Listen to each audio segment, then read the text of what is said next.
వాడు fit for nothing fellow. Is ఒకప్పుడు ఎప్పుడో మంచి డైరెక్టరు, మా తాతల నేతులు తాగారు, మా మూతులు వాసన చూడాలంటే అప్పుడెప్పుడో సినిమాలను పెట్టుకుని వాడు నేను క్రియేటివ్ డైరెక్టర్ అని చెప్పుకుంటాను తప్పితే ఇవాళ today is lost his creativity, ఈ లాస్ట్ హిస్ క్యారెక్టర్, ఈ లాస్ట్ హిస్ థింకింగ్, ఈ lost his brain, is mentally retarded fellow, mental leper, మానసిక కుష్ఠరోగి వాడు. అంతే. అర్ధరాత్రి 2 పెగ్గులు వేసినాక ఏదో పిచ్చ కూతలు గాలి కూతలు కూసిట్టే తప్పితే ఆయన అసలు వాడిని గురించి ఇంత రెస్పాండ్ అవ్వడం కూడా అనవసరం, అసహ్యం, జిగుత్సాకర. వాడిని గురించి ఎక్కువ మాట్లాడటం కూడా నాకు చాలా చిరాగ్గానే జరువులు బాగుతున్నట్టు ఉంది. ఇంత దౌర్భాగ్యుడు. ఒకప్పుడు నేను కూడా అభిమానించిన వాడిని.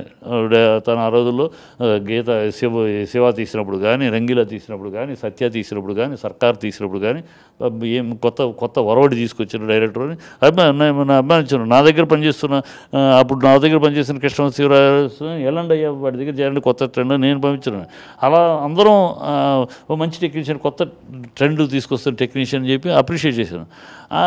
పోయింది, అది గతం అయిపోయింది. ఆ గతం చచ్చిపోయింది. వీళ్ళ ఆ రామ్ గోపాల్ చచ్చిపోయాడు. ఇప్పుడు నీచుడు, నికృష్టుడు, భ్రష్టుడు జస్ట్ రామ్ గోపాల్ మిగిలాడు. సబ్స్క్రైబ్ చేయండి.